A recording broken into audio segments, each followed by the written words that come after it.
ಗುರುವೇ, ನೇಪಾಳದಲ್ಲಿ ಹಿಮಾಲಯದಲ್ಲಿರುವ ಮುಕ್ತಿನಾಥ ಧಾಮದಿಂದ ನಿಮಗೆಲ್ಲರಿಗೂ ಬೆಳಗ್ಗೆಯ ಶುಭಾಶಯಗಳು.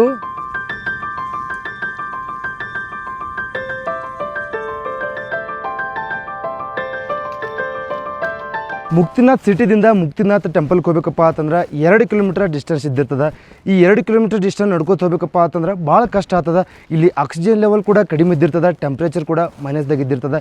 ಯಾರಿಗೆ ನಡ್ಕೋತ ಹೋಗೋದಾಗಲಿಗ ಅವರು ಕುದುರೆಗಳನ್ನು ಯೂಸ್ ಮಾಡ್ತಾರೆ, ಇನ್ನಿತರ ಸಾಧನಗಳನ್ನ ಯೂಸ್ ಮಾಡ್ಕೊಂಡು ಕೇಸಿಂದ್ರೆ ಮುಕ್ತಿನಾಥ ಮಂದಿರಕ್ಕೆ ಹೋಗ್ತಾರೆ.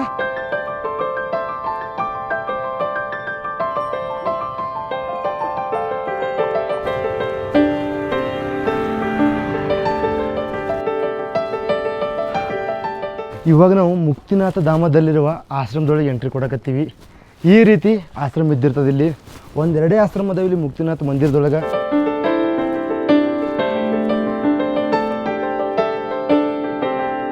ಮುಕ್ತಿನಾಥಕ್ಕೆ ಸಾಕಷ್ಟು ಸಾಧು ಮತ್ತು ಸನ್ಯಾಸಿಗಳು ಬರ್ತಿರ್ತಾರೆ. ಇಲ್ಲಿ ಬಂದ ಕೇಸಂದ್ರೆ 2 ತಿಂಗಳ 3 ತಿಂಗಳು ಇರ್ತಾರೆ. ಅವ್ರ ಸಂಬಂಧಿ ಈ ರೀತಿ ಆಶ್ರಮನ ಕಟ್ಟಿರ್ತಾರೆ. ಇದು ಆಶ್ರಮ ಭಾಳ ಹಳಿದದ. ಆಶ್ರಮ ಅಷ್ಟೇ ಹಳಿದಲ್ಲ, ಇಲ್ಲಿ ಕೆಲವೊಂದಿಷ್ಟು ಮನೆಗಳು ನೋಡಿದ್ರು ಕೂಡ ಭಾಳ ಹಳಿವದವ. ನಾವೆಲ್ಲ ನಮ್ಮೂರಾಗೂ ಕ್ಯಾರಮ್ ಮಾಡ್ತಿದ್ದೀವಿ. ಇಲ್ಲಿ ಸಣ್ಣ ಹುಡುಗರು ಅದಾವ, ಭಾಳ ಸಣ್ಣ ಹುಡುಗರು ಅದಾರ, ಅವರು ಕೂಡ ಕ್ಯಾರಮ್ ಮಾಡ್ಲಕತ್ತಾರ.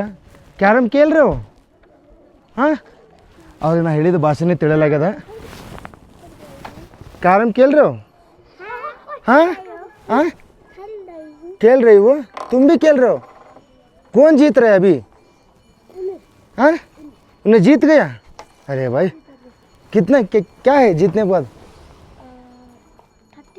35 जीते हैं आपने? आपको तन नहीं लग रहा है? हाँ, आपका नाम क्या है? कुंगा। आपका? रिहाना। आपका बेटा? हाँ, टिपेश। बढ़िया खेल रहे हो कैरम तो। अरे भाई, डाल दिए एक।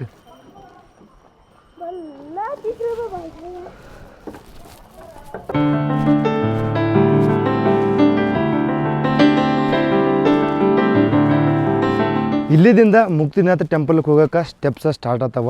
ನಾನು ಹಿಂದ್ಗಡೆ ನೋಡ್ತಿರ್ಗ ಇದು ಶಾಲಿಗ್ರಾಮ್ ಕಲ್ಲ.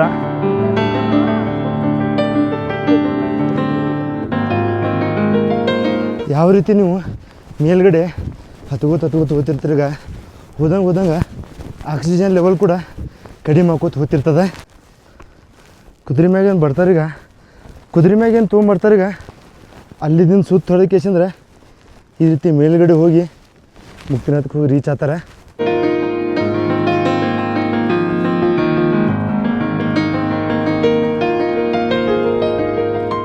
ಇಂಥ ಥಂಡಿ ಗಾಳಿ ಒಳಗೆ ಸಾಧು ಸನ್ಯಾಸಿಗಳು ಈ ರೀತಿ ಮಕ್ಕೊಂಡ್ರ ನೋಡ್ರಿ ಇಲ್ಲಿ. ಅಪ್ಪಾಜಿ ಆಶೀರ್ವಾದ.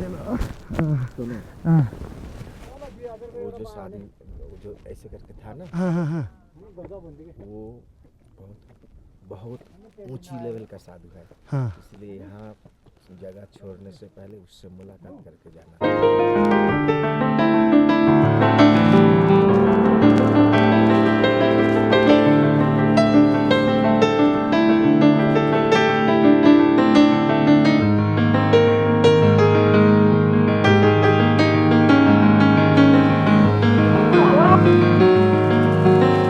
ಮುಕ್ತಿಧಾಮ ಮಂದಿರದೊಳಗೆ ಹಿಂದೂ ಧರ್ಮದವರು ಕೂಡ ಪೂಜೆ ಮಾಡ್ತಾರೆ, ಬೌದ್ಧ ಧರ್ಮದವರು ಕೂಡ ಪೂಜೆ ಮಾಡ್ತಾರೆ. ಬೌದ್ಧ ಧರ್ಮದವರು ಗುರು ಪದ್ಮ ಸಂಭವ ಅವರನ್ನು ಪೂಜೆ ಮಾಡ್ತಾರೆ. ಹಿಂದೂ ಧರ್ಮದವರು ವಿಷ್ಣು ದೇವರನ್ನು ಪೂಜೆ ಮಾಡ್ತಾರೆ. ವಿಷ್ಣು ದೇವರನ್ನ ಅವತಾರ ಆಗಿರ್ತದೆ ಮುಕ್ತಿನಾಥ. 8 ಅವತಾರಗಳಲ್ಲಿ ಈ ಅವತಾರ ಕೂಡ ಒಂದು ಮುಕ್ತಿನಾಥ ಅವತಾರ. ಈ ಮುಕ್ತಿನಾಥಕ್ಕೆ ಬಂದು ನಾವು ಪೂಜೆ ಮಾಡಿದೆವಪ್ಪ ಅಂತಂದ್ರೆ ನಮಗೆ ಮೋಕ್ಷ ಸಿಗುತ್ತಪ್ಪ ಅಂತ ನಂಬಿಕೆಯಿಂದ ಸಾಕಷ್ಟು ಜನ ಇಲ್ಲಿ ಬಂದ ಕೇಸಂದ್ರೆ ಹಿಂದೂ ಧರ್ಮದವರು ಬರ್ತಾರೆ, ಬೌದ್ಧ ಧರ್ಮದವರು ಬಂದು ಪೂಜೆಯನ್ನು ಸಲ್ಲಿಸ್ತಾರೆ. ಮುಕ್ತಿನಾಥ ಧಾಮದಲ್ಲಿರುವ ಪರ್ವತದಲ್ಲಿ ಗಂಡಕಿ ರಿವರ್ ಹರಿತದ. ಈ ಗಂಡಕಿ ರಿವರ್ ಒಳಗೆ ಶಾಲಿಗ್ರಾಮಗಳು ಕೂಡ ಸಿಗ್ತಾವ. ಇದೇ ಶಾಲಿಗ್ರಾಮದಲ್ಲಿ ವಿಷ್ಣು ಸ್ವಯಂ ನೆಲೆಸಿರ್ತಾನೆ. ಅಯೋಧ್ಯದಲ್ಲಿರುವ ರಾಮ ಮಂದಿರ ಕೂಡ ಇದೇ ಗಂಡಕಿ ರಿವರ್ದಲ್ಲಿರುವ ಶಾಲಿಗ್ರಾಮ ಕಲ್ಲಿನಿಂದ ಕೆತ್ತಿರ್ತಾರೆ. ಮುಕ್ತಿನಾಥ ಟೆಂಪಲ್ ಹಿಂದ್ಗಡೆ ನಿಮಗೆ 108 ಜಲಧಾರಗಳು ಸಿಗ್ತಾವ. ಈ ಜಲಧಾರಗಳು ಏನಾದವ ಈಗ ನಂದಿಯ ಬಾಯಿ ಮುಖಾಂತರ ಬರ್ತಿರ್ತಾವ. ಇಲ್ಲಿ ನೀವು ಜಳಕ ಮಾಡಿದಪ್ಪ ಅಂತಂದ್ರೆ ನಮಗೆ ಮೋಕ್ಷ ಪುಣ್ಯ ಸಿಗ್ತದಪ್ಪ ಅಂತ ಅನ್ನೋದು ನಂಬಿಕೆ ಅದಿಲ್ಲಿ.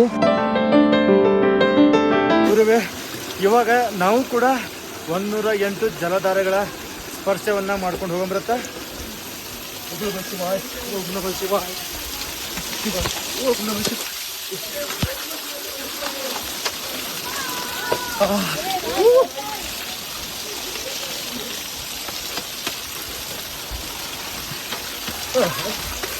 ಕಂಡಾಪಟ್ಟಿ ತಂದೆ ದೇವ್ರಿ ಗುರುವೆ.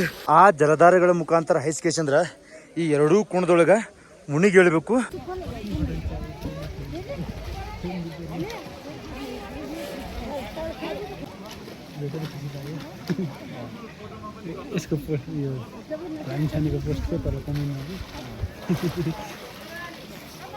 ಇಲ್ಲಿ ಎರಡು ಕುಂಡ ಅದಾವ, ಒಂದು ಶ್ರೀದೇವಿ ಒಂದು ಭೂದೇವಿ. ಎರಡೂ ಕುಂಡದೊಳಗೆ ಸ್ನಾನ ಮಾಡಿ ಈ ಲಾಸ್ಟ್ ಕುಂಡದಾಗ ಬರ್ತೀವಿ. ಈಗ ಈ ಕುಣದಾಗ ಬಂದು ಕೇಸಂದ್ರೆ ಒಂದು ನಾಣ್ಯ ಇದ್ದಿರ್ತದ. ಆ ನಾಣ್ಯವನ್ನು ತೊಗೊಂಡು ಒಳಗಡೆ ಹೋಗಿ ಪೂಜೆ ಮಾಡಿಸ್ಕೊಂಡು ಕೇಸಂದ್ರೆ ನಮ್ಮ ಮನೆ ಒಳಗೆ ಇಟ್ಟವಪ್ಪ ಅಂತಂದ್ರೆ ಆ ರೊಕ್ಕ ಏನಿದ್ದಿರ್ತದ ಆ ನಾಣ್ಯನ ತೊಗೊಂಡಿರ್ತೇವೆ ಅದು ಡಬಲ್ ಆಗ್ತದ. ನಾನು ಒಂದು ನಾಣ್ಯ ತೊಗೊಂಡಿನಿ, ನೇಪಾಳದಿದು, ನೇಪಾಳದು 2 ರೂಪಾಯಿದು. ಗರ್ಭಗುಡಿ ಒಳಗೆ 3 ಮೂರ್ತಿಗಳದಾವ. ಸೆಂಟ್ರದಾಗ ಇದ್ದಿದ್ದು ವಿಷ್ಣುವಿನ ಮೂರ್ತಿ, ಹೆಚ್ಚು ಕಡೆ ಇದ್ದಿದ್ದು ಶ್ರೀದೇವಿ ಮತ್ತು ಭೂದೇವಿಯ ಮೂರ್ತಿಗಳು.